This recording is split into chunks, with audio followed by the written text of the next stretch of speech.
Good day, viewers. You are welcome to Tindanious Maths Tutorials. If you are new here, kindly visit my previous lecture videos on conditional permutations type 4. Before watching this video, I've explained the meaning of the entire formula and all the variables or parameters involved. Alright, today we are going to appreciate questions. We want to throw more light on what we did the previous on the previous topic, that is conditional permutations, before attempting this. So I'm here to throw more light on conditional permutations type 4. So viewers, we have find the number of arrangements of the letters of the word satisfaction.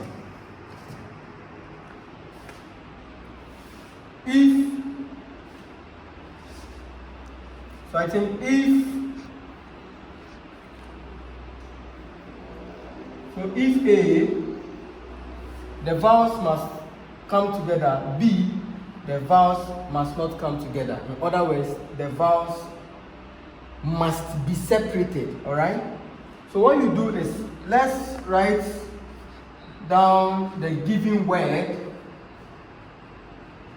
this way. So let's look out for the total number of items to be arranged. So I have n is equal to 1, 2, 3, 4, 5, 6, 7, 8, 9, 10, 11, 12, right? So 12. Then we said, okay, now let us isolate the letters we are considering. In other words, we are going to isolate the letters to be treated as a single unit. But from the question, they told us that, okay, the ones we are supposed to consider, they are primarily vowels. So here, so find the number of arrangements of the letters of the word satisfaction if what? The vowels, it said vowels. So let's look out for the vowels in this way. So the vowels are, viewers, what do we have? We have A, right? Then we have I. Then we have O, right? These are the vowels. Is that not so? But you realize, okay, this letter A, appears more than once. Is that not so? This I also appears more than once. But the O here is appearing once. You can decide to do away with the O, alright? So here we say let P, represent the vowels, appearing more than one, right? Or in other words, let's represent the vowels appearing more than one. So let's represent the vowels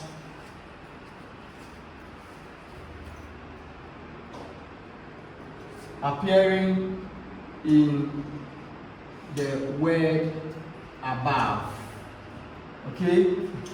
So here we have P, which is equal to, viewers, we have A over here.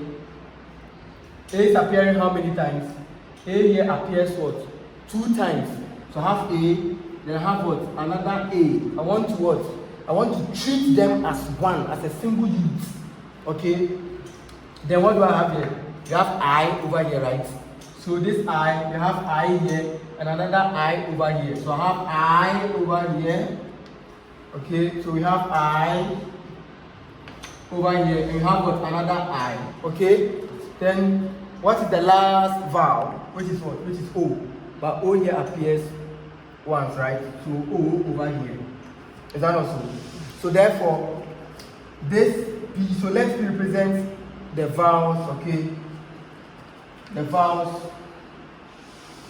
the vowels to be considered or treated as a unit, Yeah, I think let's do it that way, okay? So therefore, my P here is equal to, let's count, 1, 2, 3, 4, 5. So I have P to be equal to what? 5. Is that also good? So having done that, viewers, we said we have what? The satisfaction this way. And out of the satisfaction, we said let P represent the ones coming together. So for the P, we have what? A, I, and my O, right? So in other words, this A will cancel this A will go, I, so we have I over here, and we have our O here will go. So what do we have? The remaining word, we have what? S, T, S, F, C, T, then I have what? I have my N. Is that also good? So we would say that, okay, the remaining letters, okay, so the remaining letters is what is representing as what? N minus P plus 1. Viewers, I taught you this, okay, from the introduction to the conditional permutations type 4, okay? So we said when you get the remaining, this is the total, this is the original word. We took this from this. So we have this, okay? And we are saying from the formula, we have N minus P plus 1, okay? So N minus P plus 1 represents this S, T, S, F, C, T, N. Okay, so by substitution, okay? So you have N, but what is my N? Viewers, from here, we said N here equals 12. And P here is equal to 5, right? So I have 12 minus 5 plus 1. So what are we getting? We are getting 8. Is that also? Yes. So this 8 represents N minus P plus 1. As simple as that. So having done that, let's see what we can do from here. Okay. For viewers, we said we had our P, which is what? A, I, and O. Okay. This from here, viewers. This. Okay. There is it. So what we will do is we will get our P1 and P2 from this P. So I'll say, okay, then let P1, okay, represent what? The number of the A's. And how many A's we have here? 2 A's. 2. I'll say, then let P2 represent what? The number of I's. How many I's do you see there? 2 I's. But viewers, I said here we are interested in considering numbers, okay, appearing more than once. So if I'm supposed to add P3, so P3, the number of O's will be 1. So if you multiply 1 by any of the numbers here, you still get those same numbers. So we don't have to even include the ones appearing just once, okay? Then, as a result of that, let's consider this. S, so S, T, S, F, C, T, then N. Right? So we'll say, okay, then let our N1, so our N1 and N2 come from this. So N1 will be what? Number of the S, okay, the ones appear more than once. Number of S from this, which is what? S, T, S, F, C, T, then N, which is equal to, how many S do you see there? US 1, 2. You have 2 S over there. And we say N2 also should represent what other letters or words is appearing more than twice. I think it's T, right? So you have number of T's from that same data, okay? From that set. S, T, S, F, C, T, N is also what? 2. F is appearing only once. We will not include that. this n is also appearing once, will not include that. So f and n will not be included. So having done that, okay, what are we looking for again? So I think viewers, we've gotten all the parameters we need before we now employ the formula, okay? So viewers, we are saying that find the number of arrangement of the letters of the word satisfaction if A, the vowels must come together. So A, so the number of arrangement. So the number of arrangement if vowels, okay, if the vowels must come together, okay, is given by viewers, is given by the formula. We said the expression n minus p plus 1 all factorial, then all over n1 factorial times n2 factorial. My viewers, we have n1 and n2, okay? Then times we have what, our p factorial, then all over, how many p's do we have? We have here p1 and p2, only two, p1 and p2. So we have p1 factorial, then times p2 factorial. That's the formula, okay? So viewers, before you write this formula, you should be able to know all the parameters, their values. That is the reason why we are doing all this, okay? So do I know what n minus p plus 1 is? Do I know? Yes. So here viewers, n minus p plus 1, we had it to go to be 8. So I have my 8 factorial, then all over, what is my n1? Viewers, n1 here is what? Is 2, then n2 is also 2. So I have got 2 factorial, then times what? 2 factorial. Then I have times, do I know p? Viewers from here, p. So viewers from here, p is equal to what? 5. The one we are considering as 1, that's the fifth one. Sorry, that is what? The number 5. So p is equal to 5, so I have 5 factorial, then all over, viewers, you know our p1 to be equal to 2, then p2 to be equal to 2. So I have what? 2 factorial, then times what? 2 factorial. So I think by the help of the calculator, so I think we have 8 factorial, then over 2 factorial times 2 factorial, then times what? 5 factorial, then all over 2 factorial times 2 factorial, which is equal to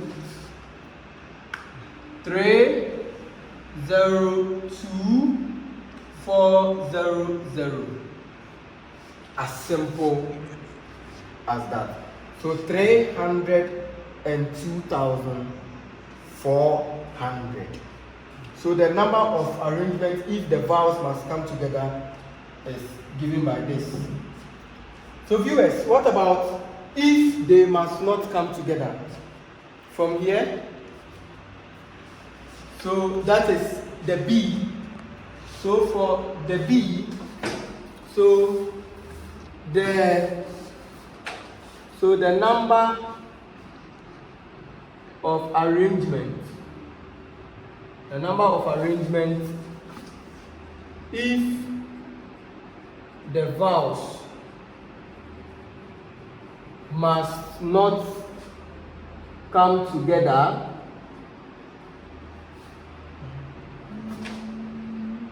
or be separated, they are the same.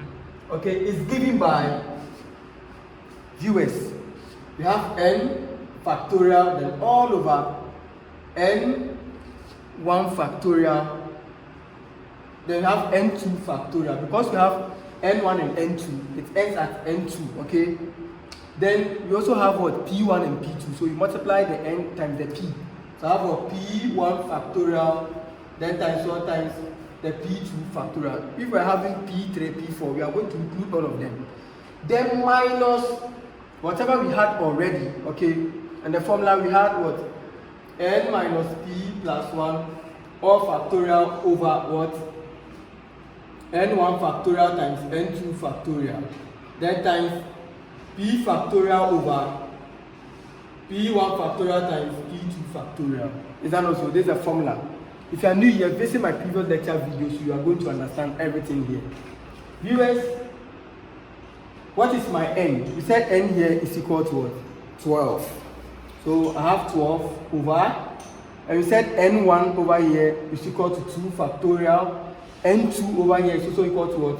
2 factorial. You multiply them. Then P1 also, we said is equal to what? 2 factorial. Then P2 factorial. Okay, from our data, you had it to be 2 factorial. Then minus, viewers, you recall or you remember that the whole of this formula, viewers, it's here. Look, that's the same formula here. That's the same formula over here. Okay, and we had it to go 302400. Remember, here we said N1 and N2. We had it to go 2 and 2. P1 and P2 also, we had it to go 2 and 2. That explains why we were multiplying the N, okay, the P1 times the P2 times this. 2 factorial times 2 factorial times 2 factorial times 2 factorial. So from the formula minus the whole of this, I don't need to do this again, right? So we have 3 0 2 4 then 0 0. I think by the help of the calculator here, I have 12 factorial, then over 2 factorial, then times 2 factorial, then times 2 factorial again, right? Then times another 2 factorial, then minus 302400, and we are getting 2 9 6 3 5 2 0 0. Viewers, that is a very huge number. Viewers, please visit Conditional Permutations Type 4 again, where I explain the formulas to the core before watching this video, okay, in order for you to appreciate whatever I've done so far. I'll meet you next time, where we are going to throw more light on the topic by considering questions. Bye.